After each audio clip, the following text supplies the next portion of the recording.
Halo para penggemar dan pecinta fisika.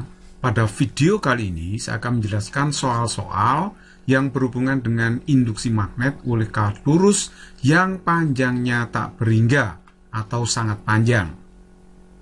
Nah, soal yang pertama, ini ada dua kawat sejajar yang sangat panjang, kawat 1 dan 2, sebutlah begitu, berarus masing-masing 12 ampere dan 8 ampere, terpisah pada jarak 8 cm seperti ditunjukkan gambar. Berapakah induksi magnet di titik A dan kemana arahnya? Diketahui mu nolnya adalah 4pi kali 10 pangkat min 7 Weber per ampere meter. Mu nol itu adalah permeabilitas magnet ruang hampa atau udara. Oke, sekarang mari kita perhatikan di sini ya. Ini ada dua kawat sejajar, arusnya di sini I1, I2, ini kawat 1, kawat 2. Jarak dua kawat ini 8 cm kan ya. Terus kemudian ada titik A, jaraknya dari kawat 2 ini adalah 4 cm. Kita ditanya berapa induksi magnet di titik A. Coba kita jawab ya. Oke, baiklah. Kalau kita mau menentukan berapa resultan induksi magnet di titik A yang disebabkan dua kawat ini, maka pertama kali kita harus menentukan arah B1 dan B2 di titik A. B1 itu induksi magnet yang ditimbulkan oleh I1, kalau B2 ditimbulkan oleh I2. Caranya kita menggunakan kaidah tangan kanan seperti ini untuk menentukan arah dari induksi magnet di titik A. Nah, ibu jari nanti untuk menunjukkan arah arus, ini tangan kanan ya. Kaidah tangan kanan berarti syaratnya Anda harus punya tangan kanan, gitu kan ya. Oke, nah ibu jari menunjukkan arus. 4 jari ini menunjuk titik yang ditentukan arah medannya. Jadi 4 jari ini sebagai radar ya, menunjuk titik yang ditentukan arah induksinya atau yang ditentukan arah medan magnetnya. Nah, sedangkan arah telapak tangan itu untuk menunjukkan arah induksi magnetnya. Nah, dengan menerapkan aturan ini, kalau kita mau menentukan arah B1 di titik A, ibu jari Anda harus diarahkan ke I1, berarti mengarah ke atas. 4 jari tangan Anda menunjuk titik A. Tentu saja nanti telapak tangan Anda itu akan masuk bidang gambar, menjauhi Anda ya. Simbolnya adalah cross. Jadi cross itu artinya masuk bidang tegak lurus menjauhi pembaca. Nah, ini adalah arah B1 di titik A. B1 disebabkan oleh I1. Nah, kalau B2-nya kemana ini arahnya? Nah, tetap kita menggunakan kaidah tangan kanan. Ibu jari Anda, tangan kanan ya, menunjuk I2. Berarti arahkan ke bawah. 4 jari Anda arahkan ke titik A. Maka arah telapak tangan Anda itu pasti menuju pembaca, menuju Anda sendiri. Simbolnya adalah dot. Jadi dot itu artinya keluar bidang tegak lurus menuju pembaca. Seperti itu. Nah, kalau kita mau mencari nilai B1 berapa, kalau kita lihat ini panjang kawatnya kan nggak diketahui. Kalau nggak diketahui berarti itu sangat panjang, panjang sekali. Nah, bahasa ekstrimnya panjang tak hingga. Tapi panjang tak hingga itu ya nggak jelas kan tak hingga itu berapa. Panjang sekali itu atau panjang tak hingga itu maksudnya adalah jarak kedua kawat ini terlampau kecil bila kita bandingkan dengan panjang kawatnya. Misalnya panjang kawat ini anggaplah 8 km. Jarak di sini, jarak dua kawat 8 cm. Nah, 8 km dengan 8 cm itu kan terlalu besar ya perbandingannya. Jadi 8 km dengan 8 cm. Jadi 8 km itu dianggap panjang yang tak hingga gitu ya. Jadi tak hingga itu adalah sesuatu untuk menyatakan nilai yang terlalu besar dibandingkan dengan yang lain. Oke, jadi sekarang coba kita hitung B1, karena kawatnya panjang sekali, panjang tak hingga, maka kita bisa menggunakan rumus seperti ini ya. Nah, ini diturunkan dari hukum Biot-Savart. Kalau nggak tahu rumus ini asalnya dari mana, Anda bisa melihat video saya yang menurunkan rumus ini ya. Oke, buka aja playlist induksi magnet. Nanti ada pembuktian rumus ini ya. B1 itu sama dengan mu 0 I1 per 2 pi A1. A1 itu jarak titik A ke I1 ya. Jarak titik A ke I1. Jadi jarak titik A ke I1 adalah 8 tambah 4, 12 cm. Kita masukkan aja. Arus I1-nya 12, mu 0-nya sudah diketahui, saya masukkan ya.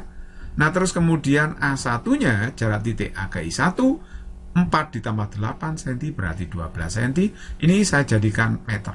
Jadi 12 kali 10 pangkat min 2. Nah 12-nya ini bisa saya coret sehingga ini tinggal 2 kali 10 pangkat min 5 Tesla. Nah ini besar B1. Sekarang kita mencari B2-nya. B2-nya adalah mu0 I2 per 2 pi A2. A2 itu jarak titik A ke I2. Ya 4 cm ini kan berarti ya. Jadi kalau gitu kita masukkan aja mu0-nya ini. I2-nya adalah 8 ampere. Ini diketahui 8 ampere. Terus kemudian A2 itu adalah jarak titik A ke I2. Yaitu 4 cm. 4 cm berarti 4 kali 10 pangkat min 2. Nah ini 4 yang kita coret. Pi-nya dicoret. Akhirnya kita dapatkan 4 kali 10 pangkat min 5 Tesla. Kalau kita lihat B2 ini lebih besar daripada B1, ya kan? Saya geser dulu ke atas. B2 ini lebih besar dari B1. Nah, kalau mencari resultannya, dua vektor yang berlawanan arah, ini kita cari selisihnya aja, yaitu induksi magnet yang lebih besar dikurangi dengan yang lebih kecil. Jadi B2 itu lebih besar daripada B1, makanya B2 yang dikurangi dengan B1. Kenapa dikurangi? Karena vektornya berlawanan. Kalau sama arah dijumlah, kalau berlawanan dikurangi. Nah, arah dari resultannya nanti ikut yang lebih besar. Nah, karena ini yang lebih besar B2, nanti resultannya pasti mengarah seperti B2. Jadi arahnya nanti dot. Oke, jadi B2 saya masukkan 4 kali 10 pangkat min 5, sedangkan B1 2 kali 10 pangkat min 5, saya kurangkan berarti 2 kali 10 pangkat min 5 Tesla. Arahnya kemana? Ya pasti ikut B2, ikut yang lebih kuat. Jadi arahnya adalah dot. Nah dot itu artinya keluar bidang tegak lurus menuju pembaca.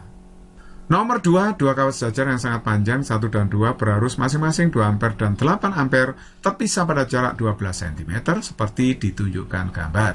Jika di titik B resultan induksi magnetnya sama dengan 0, berapakah jarak titik B terhadap kawat 1? Mari kita jawab. Nah, untuk menentukan arah induksi magnet di titik B yang disebabkan oleh I1 dan I2, kita tetap bisa menggunakan kaidah tangan kanan. 4 jarinya menunjuk titik B nanti. Nah, ibu jari menunjuk arus tetap, sedangkan arah telapak tangan menunjuk arah induksi magnetnya. Jadi kalau menentukan B1 di titik B, ya ibu jari Anda arahkan ke I1 gitu ya. Nah, sedangkan 4 jari Anda mengarah ke titik B. Nanti arah induksi magnet B1 itu pasti menjauhi Anda karena telapak tangan Anda. Nah nanti arah telapak tangan Anda itu akan mengarah ke bidang gambar. Berarti arahnya adalah cross masuk ya. Nah terus kemudian B2-nya pasti keluar kalau kita cek. Jadi nanti ibu jari Anda menunjuk I2, terus kemudian 4 jari Anda menunjuk titik B. Nah nanti arah telapak tangan pasti menuju Anda atau menuju pembaca, simbolnya adalah dot.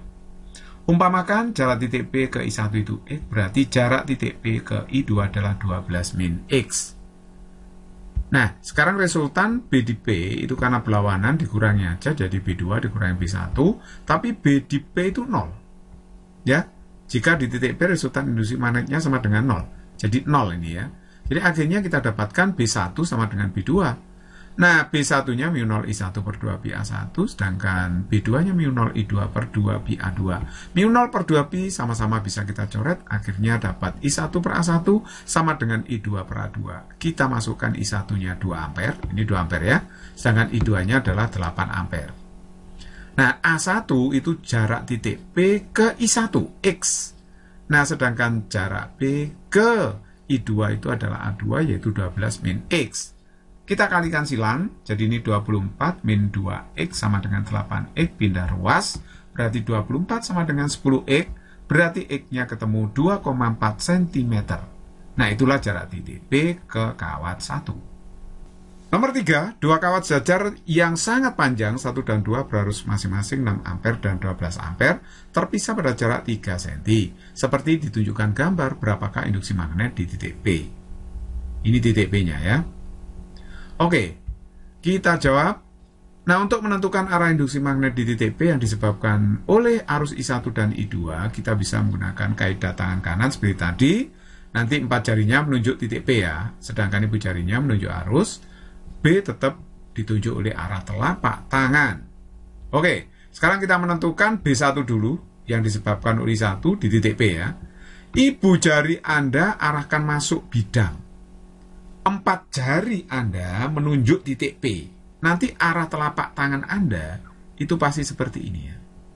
Menuju ke sana. Nah, dan ini harus tegak lurus dengan garis hubung antara titik P dengan kawat 1 ini. Ya, harus tegak lurus.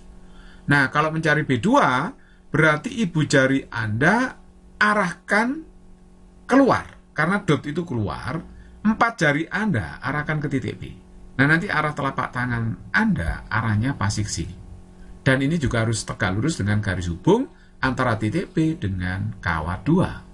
Nah, perhatikan ini segitiga sama sisi ya, 3 cm, 3 cm, 3 cm, berarti sudutnya sama ini, 60, 60, 60. Berarti sudut yang ini adalah 120, ya kan? Karena seluruh sudut itu kan harus 360. Ini 90, 90, 180. Berarti 60 ditambah ini harus 180 juga kan. Jadi ini sudutnya 120. Nah, penting untuk menentukan sudut antara B1 dan B2 karena nanti penjumlahannya secara vektor. B1-nya itu adalah mu0 I1 per 2 PA1, ya kan? Kita masukkan aja, I1-nya kan 6 di situ. Sedangkan A1 jarak titik P ke I1. Jarak titik P ke I1 itu 3 kali 10 pangkat min 2. Saya meterkan ini ya. Nah, ini saya coret aja. 6 pi coret, ketemu 4 kali 10 pangkat min 5 Tesla. B2-nya mu0 I2 per 2 pi A2. Ya, kita masukkan aja I2-nya 12. A2-nya tetap ya, jarak titik P ke I2 sama dengan tadi, yaitu 3 kali 10 pangkat min 2 meter. Nah, ini bisa kita coret. Hasilnya adalah 8 kali 10 pangkat min 5 Tesla. Nah, ternyata di sini kalau kita lihat besar B2 itu 2 kali B1. Ya, B2 itu besarnya 2 kali B1. Sekarang saatnya kita mencari resultan induksi magnet di titik P. Ya, pakai akar ini ya. Nah, resultan secara vektor ini. Akar B1 kuadrat plus B2 kuadrat plus 2B1 B2 cos 120. Jadi 120 itu sudut cepitan antara B1 dengan B2. Nah, perhatikan di sini B2-nya itu kan 2B1. Saya ganti nih ya. B2, 2B1. B2, 2B1. Cos 120 itu min setengah. Oke? Nah, ini kalau saya hitung, ini 5B1 kuadrat dikurangi dengan 2B1 kuadrat. Hasilnya akar 3B1 kuadrat. Berarti hasilnya B1 akar 3. B1-nya sudah tahu tadi ya ini. Ya, 4 kali 10 pangkat min 5. Jadi hasilnya 4 akar 3 kali 10 pangkat min 5 Tesla. Itulah induksi magnet di titik P yang ditanyakan. Nomor 4. Dua kawat sejajar yang sangat panjang, 1 dan 2 berarus masing-masing 3 ampere dan 4 ampere terletak dalam ruang seperti tampak pada gambar. Berapakah induksi magnet di titik P? Nah, kita jawab.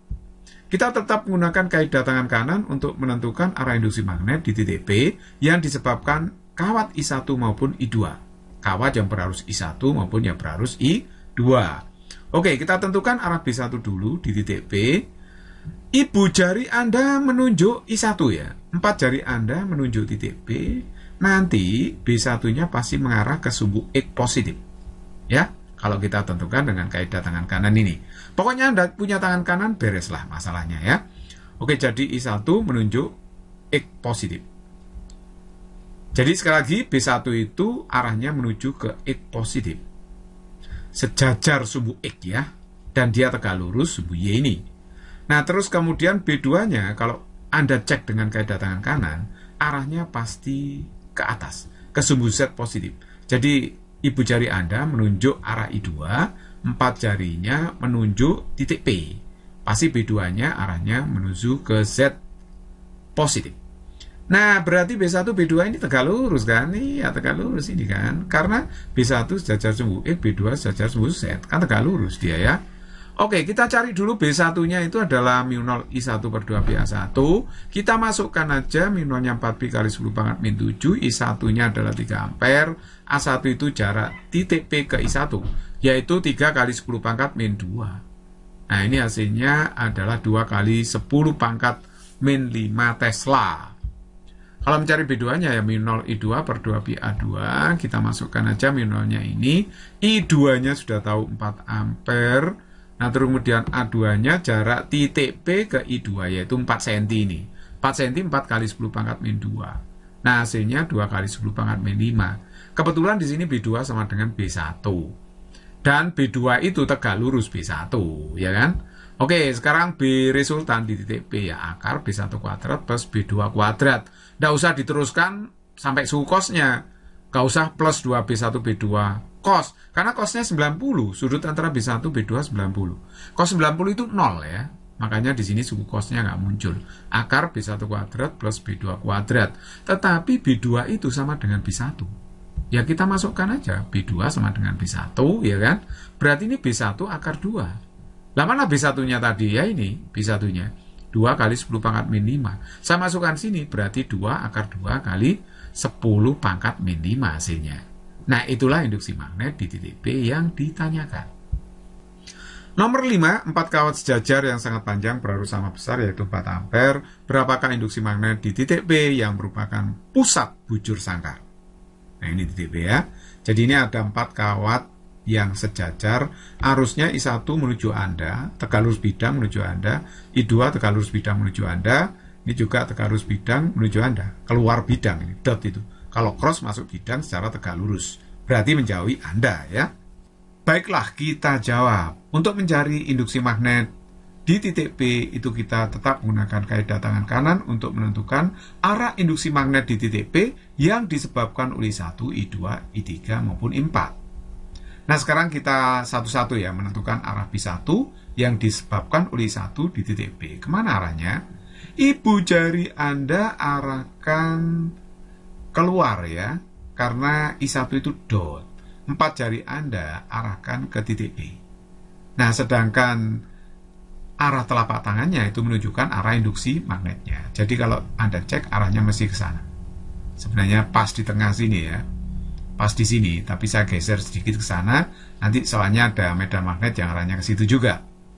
Oke, jadi B1 arahnya menuju I2 gitu. Terus kemudian B2 kalau Anda cek pasti arahnya ke sana. Ya, ibu jari Anda kan keluar. Ya, keluar. Kemudian 4 jari menuju titik P, nanti arah telapak tangan menuju ke I3. Makanya B2 ini arahnya menuju I3. Nah, untuk menentukan arah induksi magnet yang disebabkan I3, ibu jari Anda berarti arahkan masuk bidang gambar. Terus kemudian 4 jarinya menunjuk titik P, dan nanti pasti telapak tangan Anda menuju I2. Jadi kalau saya gambar seperti ini, ya, inilah arah B3. Yang terakhir arah B4 pasti ke arah I1. Kenapa? Ya, ibu jari Anda keluar, ya, keluar bidang, gambar tegak lurus, kemudian 4 jarinya nunjuk titik P. Arah telapak tangan nanti menunjuk I1 pasti ya, menuju I1. Nah, oke, sekarang mari kita lihat jaraknya ini. Jarak kawat terhadap titik P, jarak setiap kawat ya terhadap titik P itu sama semua. Kalau panjang diagonal ini kan 10 akar 2. Jadi ini separuhnya aja. Jarak titik P ke I1 berarti 5 akar 2. Begitu juga jarak P ke I2, P ke I3, dan P ke I4. Sama semua. Nah, kalau mencari B1 ya mu0 I1 per 2PA1 kita masukkan. I-nya kan sama semua, 4 ampere ya. Sedangkan A1-nya 5 akar 2 kali 10 pangkat min 2 meter. Ini saya jadikan meter. Oke. Nah, terus kemudian ini saya hitung. Ini kan 10 habis 10 pangkat min 6. Jadi ini 16 dibagi akar 2, 8 akar 2 kali 10 pangkat min 6 ya. Nah, ini B1. Kita tahu bahwa ini jaraknya sama semua loh. Jarak titik P ke I1, I2, I3, I4 sama semua ya. Nah, sedangkan arusnya juga sama semua di sini katanya soal. Kalau A-nya sama, I-nya sama ya B-nya sama semua ya. B-nya sama itu. Kalau B-nya sama semua enak mencari resultan. B2 dengan B4 itu vektor yang sama besar, tapi arahnya berlawanan. Jadi B2 dengan B4 itu saling meniadakan. Jadi ini bisa kita hapus, ya. B2 dengan B4-nya. Jadi kita tinggal meresultankan B1 dengan B4 aja. Jadi kalau kita cari resultannya, B resultan di titik P itu adalah B1 plus B3. Nah, sedangkan B3 itu sama dengan B1, saya ganti B1. Berarti B di titik P itu adalah 2 kali B1. Nah, B1-nya kan sudah ada tadi, ini kan. Saya kalikan 2, berarti 16 akar 2 kali 10 pangkat min 5 Tesla. Nah, itulah induksi magnet di titik P di pusat bujur sangkar yang ditanyakan. Physics is very easy and fun.